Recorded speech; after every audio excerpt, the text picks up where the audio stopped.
ಬೇಗ ನಡೆಯಮ್ಮ, ಆಸ್ಪತ್ರೆಗೆ ಹೋಗೋಣ.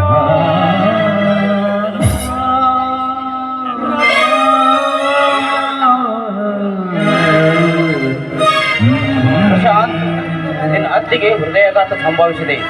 ತಡ ಮಾಡಿದರೆ ನಿನ್ನ ಅತ್ತಿಗೆ ಕೊನೆ ಉಸಿರು ನಿಂತು ಹೋಗುವುದು.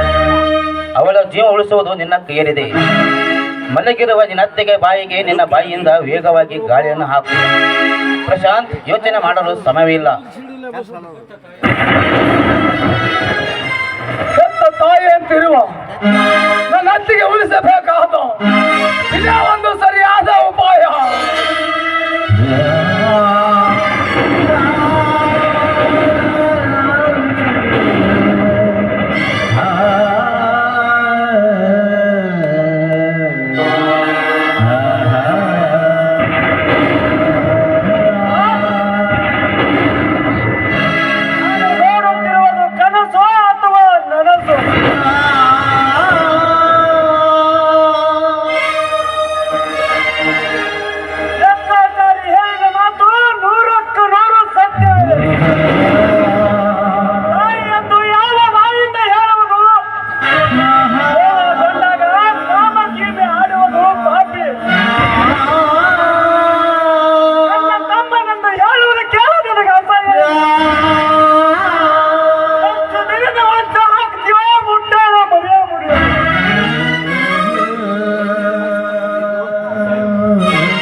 ನನ್ನ ತಮ್ಮನ ಯಾವನ ಹೆಚ್ಚಾಗಿ ತಾಯಿ ಅಂತ ಇರುವ ಅತ್ತಿಗೆ ಒಂದು ಬಂದಂತೆ ಮುದ್ದಾಡುವುದರ ಕಂಡು ಎಲ್ಲೆಬ್ಬರನ್ನು ಕತ್ತರಿಸಿ ಹಾಕಬೇಕು.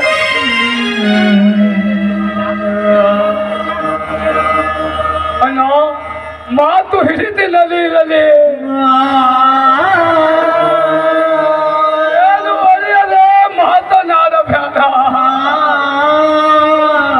ನಡೆದ ಘಟನೆಯನ್ನು ಯೋಚಿಸಿ ಅರ್ಥಕೊಂಡು ಮಾತನಾಡೋಣ.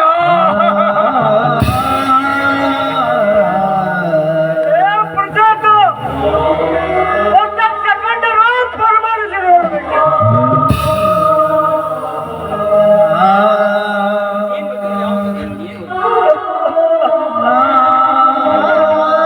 ಯಾವ ಬಾಯಿಂದ ಹೇಳುವುದು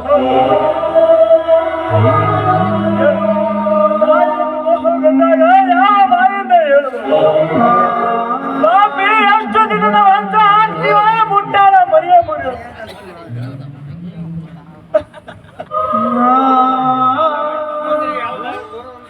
ನನ್ನ ತಮ್ಮಂದಿರಿಗೆ ಯಾವ ತೋರಬಾರದಂತೆ ಮತ್ತೊಬ್ಬರ ಕೈಗಾಲ ಹಿಡಿದು ದೊಡ್ಡವರನ್ನಾಗಿ ಮಾಡಿ ಶಾಲೆ ಕೆಲಸದ ಅದು ನನ್ನ ತಪ್ಪು. ನನ್ನ ಕಣ್ಣ ಮುಂದೆ ನನ್ನ ಮಡಿದಿನ ಜೊತೆ ರಥಕ್ಕಿಡಿ ಆಟದಲ್ಲಿ ತೊಡಗಿ ಅವನ ಗರ್ಭದಲ್ಲಿ ಬೆಳೆಯುವ ಮಗುವಿಗೆ ತಂದೆ ಬಾಗಿ ಕರುಣಿಸುವ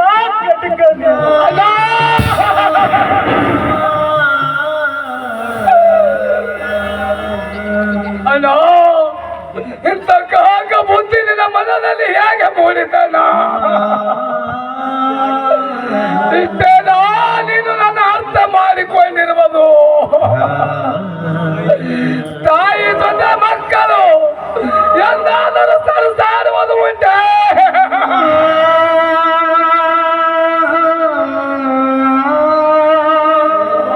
ಮಮತೆಯಿಂದ ಕೈ ತುತ್ತು ಉಳಿಸಿದ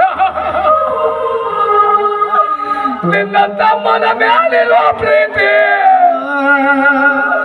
ಇಂದು ಹರಿವು ಆಯ್ತಲ್ಲ.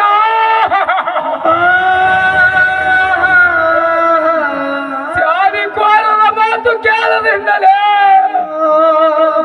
ಕಲ್ಯಾಣದಲ್ಲಿ ಕ್ರಾಂತಿ ನಡೆಯಿತು.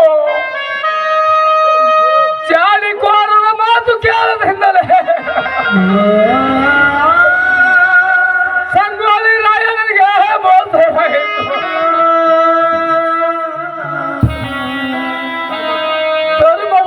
ಧರ್ಮವಂತನ ನನ್ನನೆ ಈ ರೀತಿ ಮಾತನಾಡುತ್ತಿರುವಾಗ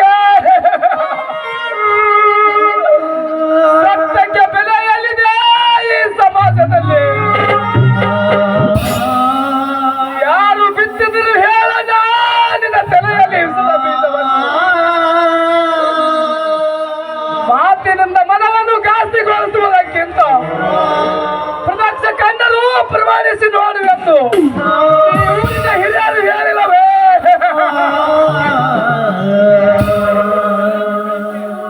ನಾನು ಹೇಳುವುದನ್ನು ಶಾಂತವಾಗಿ ಕೇಳಣ್ಣ.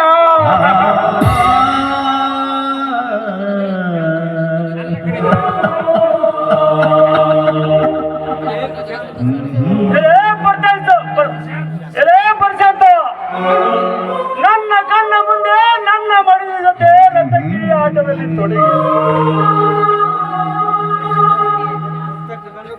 ಪ್ರತ್ಯಕ್ಷ ಕಂಡರೂ ಪ್ರಮಾಣಿಸಿ ನೋಡಬೇಕು. ಯಾವಾಗ ಅವಳ ಹಣಿಯ ಮೇಲಿರುವ ಕುಂಕುಮ ನಿನ್ನ ಹಣಿಯ ಮೇಲೆ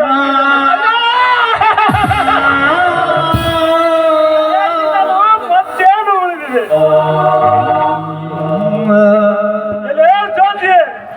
ನನ್ನಿಂದ ನಿನಗೆ ತೃಪ್ತಿ ಸಿಗದಿದ್ದೆ ಹೋದರೆ ತಾಯಿ ಮತ್ತೊಬ್ಬರ ಜೊತೆ ಮಲಗಿ ಬರಬಹುದಾಗಿದೆ. ಆದರೆ ಬೈದರೆ ಮಕ್ಕಳೆಂದು ಭಾವಿಸಿದ ನೀನು ಅದೇ ಮಕ್ಕಳ ನಡುವೆ ಚಕ್ಕಂದಿಗೆ ಆಡುವ ಕೈಯಳಿ ಹೆಣ್ಣೆ ಸತ್ಯ ಸಾವಿತ್ರಂತೆ ನಟನೆ ಮಾಡಿ ಕಂಡ ಗಂಡಸರೊಡನೆ ಸೆರಗ ಹಾಕುವ ಅದನ್ನು ಈ ಮನೆಯಿಂದ ತೊಡಗು.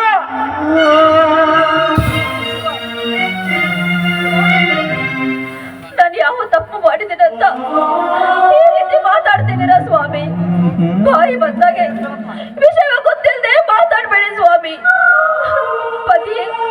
ಪತಿಯೇ ನನಗೆ ದೇವರು, ಶೀಲನೇ ನನ್ನ ಸರ್ವಸ್ವ ಅಂತ ನಂಬಿದವಳು ನಾನು. ಮಹಾಸಾಧ್ವಿ ಮಲ್ಲಮ್ಮ, ಸತ್ಯವನ್ನು ಸಾವಿತ್ರಿ ಹುಟ್ಟಿ ಬೆಳೆದ ಈ ನಾಡಲ್ಲಿ ನಾನು ಅವರ ದಾರಿಯನ್ನೇ ಪಾಲಿಸ್ತಿದ್ದೀನಿ ಸ್ವಾಮಿ. ಹಾಗಿರುವಾಗ ನಿಮ್ಮ ಬಾಯಿಂದ ಸೂಳೆ ಕೈಯಳಿ ಅಂತ ಚುಚ್ಚಿ ಮಾತಾಡ್ಬೇಡಿ.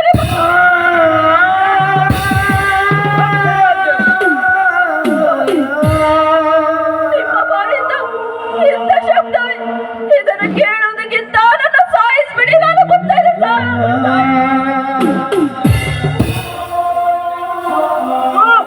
ಅಲಸ ಹೆಣ್ಣೆ ಮಾಡಲಾರ್ದ ಕೆಲಸ ಮಾಡಿ ಮುತ್ತೈದೆ ಅಂತೆ ಮುತ್ತೈದೆ.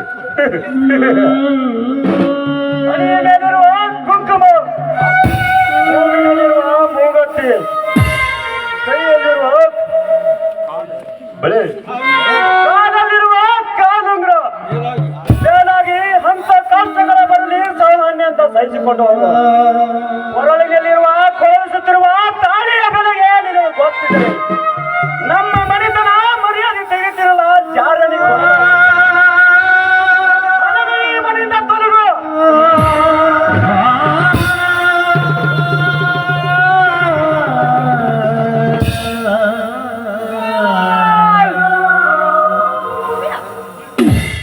ಏನು ನನ್ನ ಗಂಡನ ಮೇಲಿರೋ ಎದೆಯಾಗಿ ಹಿಡಿತೇನೋ?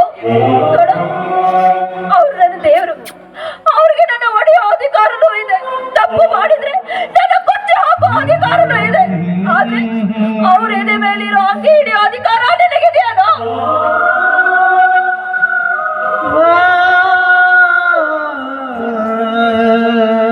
ಅಲ್ಲ, ಹೆಣ್ಣು ಎಷ್ಟು ಸಹಜ ಗುಣದವ ಎಂಬುದು ನಿನಗೆ ಅರ್ಥವಾಗಿರಬಹುದು. ಪತಿಯ ಪರಮಾತ್ಮನ ಶ್ರೀ ಲಕ್ಷ್ಯವೇ ನಿನಗೆ ಲಕ್ಷ್ಯವೇ ಎಂದು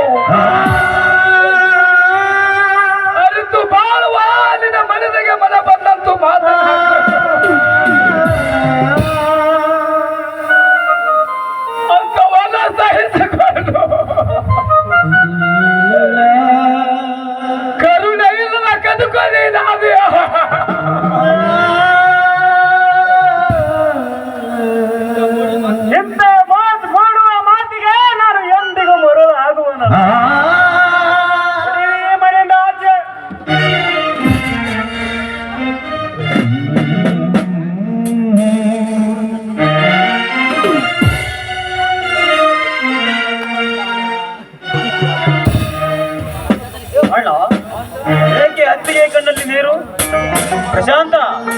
ಏನು ನಡೆದಿದೆ ಈ ಮನೆಯಲ್ಲಿ?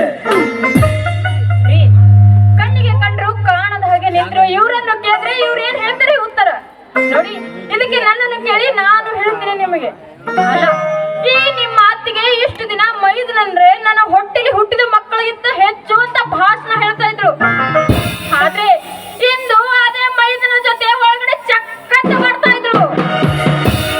ಅದನ್ನು ನೋಡಿದ ನಿಮ್ಮಣ್ಣ ಈ ಕೈಯನ್ನು ಮನೆ ಬಿಟ್ಟು ಓಡಿಸ್ತಾ ಇದ್ದಾರೆ.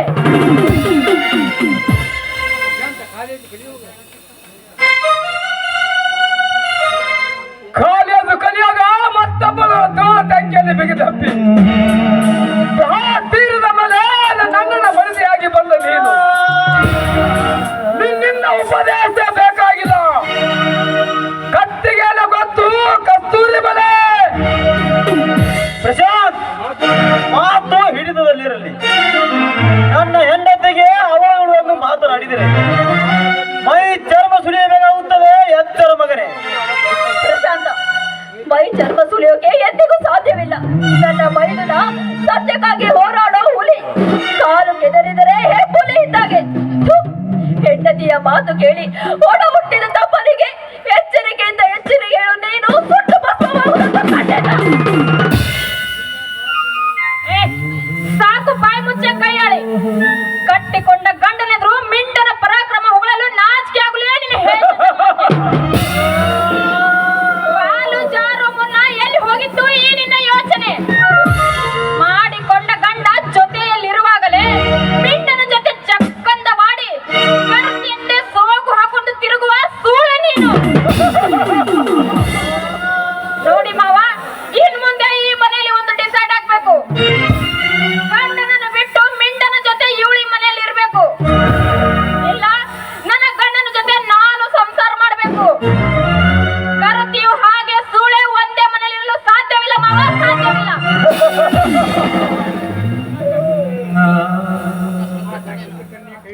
ಪ್ರಕಾಶ, ಕಲಿತ ಕನ್ಯೆಯನ್ನು ಕೈ ಹಿಡಿದಿನೆಂದು ಹಠ ಹಿಡಿದಾಗ ಅಂದ ಗೊತ್ತಾಯ್ತು ಇವಳು ಸಾಧಾರಣ ಹೆಣ್ಣು ಅಲ್ಲವೇ ಎಂಬುದು. ಇಷ್ಟಪಟ್ಟಿದ್ದು ಕಷ್ಟಕ್ಕೆ ಗುರಿಯಾಗುವೆಂದು ವಿಚಾರಿಸಿ ನೋಡು ಎಂದು ಹೇಳಿದೆ.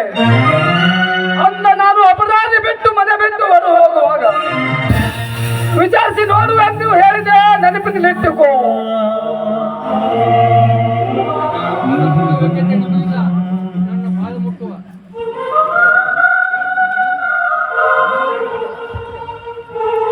ನನ್ನ ಪಾದದ ಪರಿಚಯ ಮಾಡೋ ಏಕಚ್ಚಿದ್ದಲ್ಲ ಪಾಪಿಗಳೇ ತಲೆಗೆ. ಅಲ್ಲ,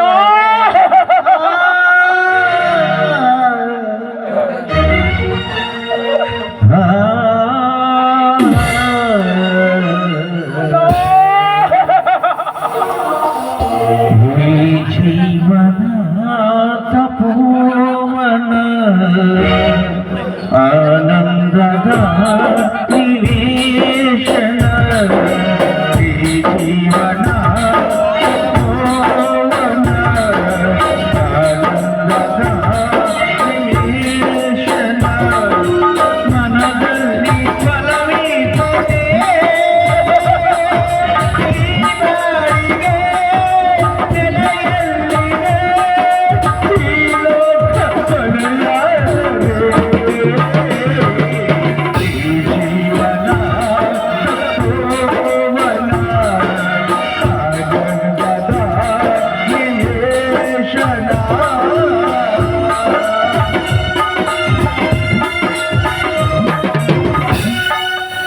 ಬನ್ನಿ ಮಾವ, ಪಾಪಿಗಳಂತೂ ಮನೆ ಬಿಟ್ಟು ತೊಲಗಿ ಹೋದವು. ಬನ್ನಿ ಒಳಗಡೆ ಹೋಗೋಣ.